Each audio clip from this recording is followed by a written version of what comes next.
Assalamualaikum warahmatullahi wabarakatuh. Perkenalkan, nama saya Musriyadi, NIM 1914040060.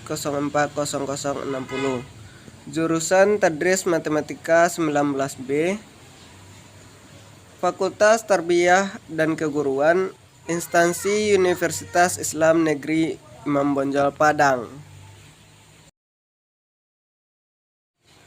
Tujuan dari pembuatan video kali ini yaitunya untuk memenuhi ujian tengah semester mata kuliah evaluasi pembelajaran matematika yang diampu oleh Ibu Nita Putri Utami MPD. Baiklah, langsung saja ke soal yang pertama, yaitunya jelaskan perbedaan antara pengukuran, penilaian, dan evaluasi beserta contoh. Jawabannya yaitu yang pertama, yaitunya pengukuran.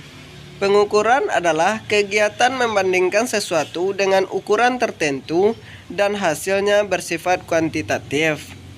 Yang kedua, yaitunya penilaian. Penilaian merupakan kegiatan pengambilan keputusan untuk menentukan sesuatu yang dengan ukuran tertentu berdasarkan kriteria dan bersifat kualitatif. Yang ketiga, yaitunya evaluasi. Evaluasi merupakan kegiatan yang meliputi pengukuran dan penilaian.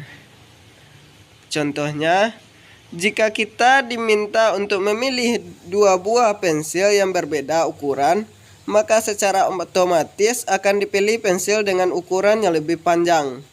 Dapat disimpulkan bahwa kita akan selalu melakukan penilaian sebelum menentukan pilihan untuk memilih sebuah objek atau benda. Di dalam melakukan penilaian, maka kita harus mengadakan pengukuran terlebih dahulu.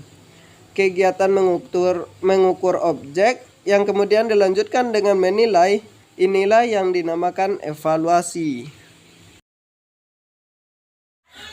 Baiklah, kita masuk ke soal nomor 2. Jelaskan beda penilaian ranah kognitif, afektif, dan psikomotorik beserta contohnya. Pertama, yaitunya ranah kognitif merupakan kemampuan yang mencakup kegiatan mental atau otak. Itu artinya kemampuan yang mengandung segala upaya yang menyangkut aktivitas otak untuk mengembangkan kemampuan rasional atau akal. Contohnya, ketika kita sedang mendengarkan sebuah musik yang kita suka, secara otomatis kita akan hafal dengan liriknya. Dan di saat kita mendengarkan musik tersebut secara tidak sengaja, maka kita akan langsung bernyanyi melantunkan lirik lagu tersebut. Yang kedua, yaitunya afektif. Afektif merupakan ranah yang berkaitan dengan sikap dan nilai. Ranah afektif mencakup watak, perilaku seperti perasaan, minat, sikap, emosi, dan nilai. Contohnya, mengamati tingkah laku siswa selama mengikuti proses belajar mengajar berlangsung. Selanjutnya yaitu psikomotorik. Psikomotorik merupakan ranah yang erat berkaitan dengan keterampilan, skill, atau kemampuan bertindak setelah seseorang menerima pengalaman belajar tertentu yang telah mereka tekuni.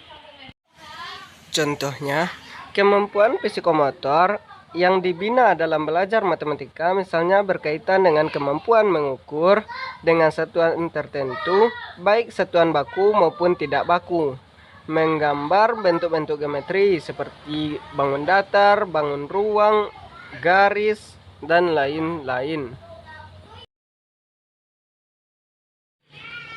Selanjutnya yaitu nomor 3, jelaskan beda rubrik penskoran, yaitu rubrik analitik dan holistik.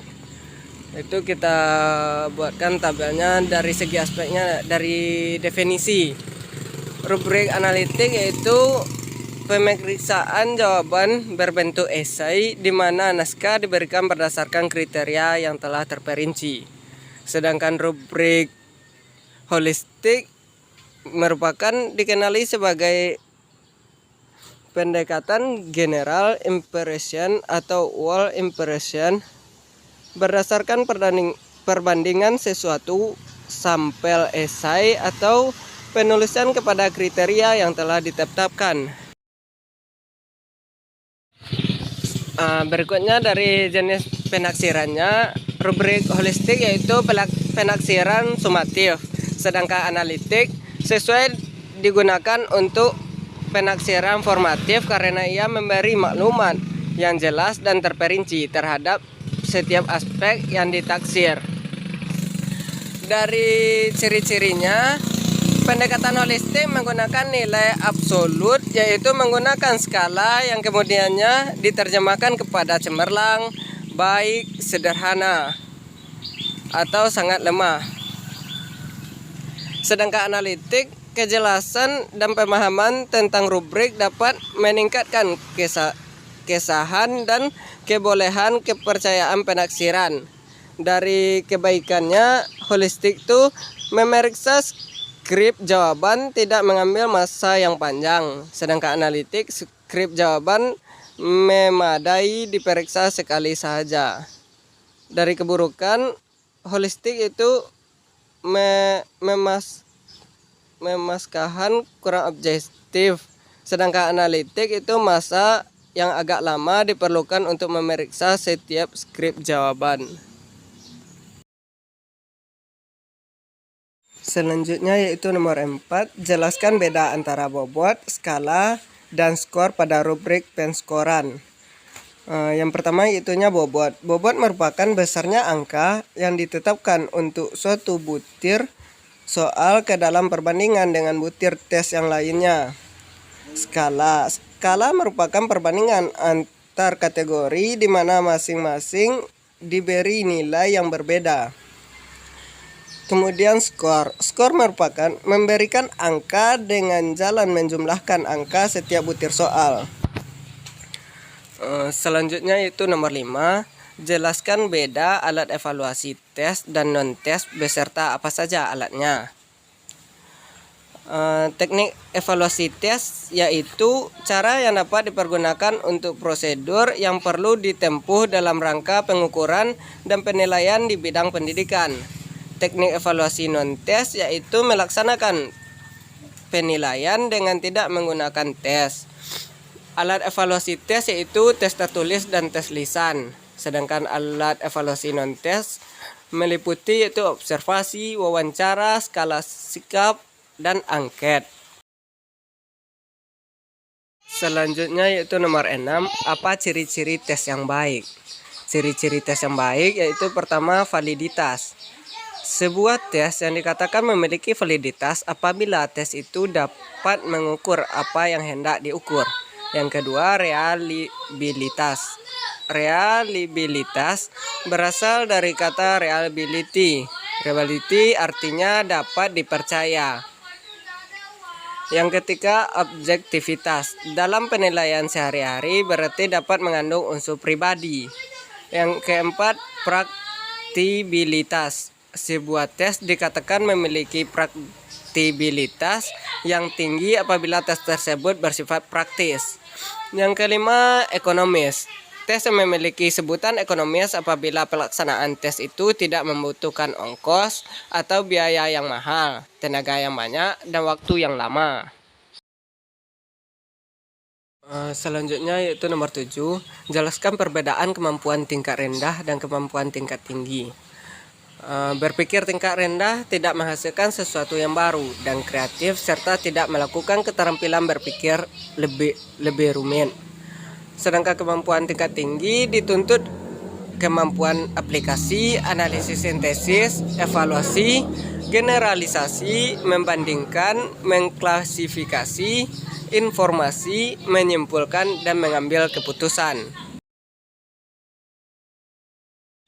Selanjutnya yaitu nomor 8, jelaskan masing-masing kemampuan tingkat rendah terdiri atas kemampuan matematis apa saja, serta indikator, dan kemampuan tingkat tinggi apa saja, kemampuan matematis beserta indikator. Yang pertama yaitu kemampuan tingkat rendah.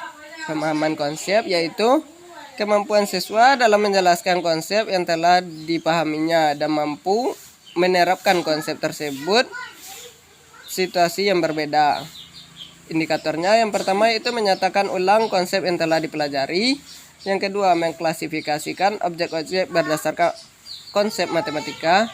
Yang ketiga yaitu menerapkan konsep algoritma. Yang kedua yaitu komunikasi, yaitu suatu cara siswa untuk menyatakan dan menafsirkan gagasan indikator. Indikatornya yang pertama menghubungkan benda nyata, gambar atau persamaan ke dalam bentuk matematika. Yang kedua, mengubah kejadian nyata menjadi bahasa atau simbol matematika. Yang ketiga, mendengarkan, menulis, dan mendiskusikan. Yang ketiga yaitu penalaran, yaitu penalaran tentang objek matematika yang diperlukan untuk menarik kesimpulan. Indikatornya yang pertama itu menarik kesimpulan logis, yang kedua memperkirakan jawaban dan proses solusi, yang ketiga yaitu mengajukan lawan contoh. Nomor 9 yaitu buktikan langsung dan pembuktian tak langsung pembuatan dengan induksi matematika. Yang pertama itu kemampuan tingkat tinggi. Pemecahan masalah, proses melibatkan penggunaan langkah-langkah tentu untuk mencari solusi. Indikatornya yang pertama itu menyelidiki dan mengerti isi matematik. Yang kedua, menyiapkan proses dari model matematika untuk solusi nyata. Yang kedua yaitu berpikir kritis, kemampuan yang dimiliki setiap individu untuk menjelaskan sebuah masalah. Indikatornya yang pertama itu mencari pernyataan dengan jelas dan dari pernyataan. Yang kedua mencari alasan. Yang ketiga mencari alternatif. Yang ketiga yaitu berpikir kreatif, yaitu berpikir mengarahkan pada pemerolehan wawasan, pendekatan baru, perspektif baru, atau cara baru dalam memahami sesuatu. Indikatornya yaitu exploring, mengidentifikasi hal-hal yang ingin dilakukan dalam kondisi yang ada pada saat ini. Inventing, pemilihan, mereview berbagai alat, teknik, dan metode. Coaching, mengidentifikasi dan memilih ide-ide yang paling mungkin untuk dilaksanakan. Implementing, bagaimana membuat sesuatu ide dapat diimplementasikan. Selanjutnya yaitu literasi. Literasi merupakan proses membaca, menulis, berbicara, mendengarkan, melihat, dan berpendapat. Indikatornya yang pertama merumuskan masalah, yang kedua menggunakan matematika dalam pemecahan masalah, yang ketiga menafsirkan solusi, yang keempat mengevaluasi solusi. Hanya sekian yang dapat saya sampaikan, terlebih terkurang saya mohon maaf. Saya akhiri dengan Assalamualaikum warahmatullahi wabarakatuh.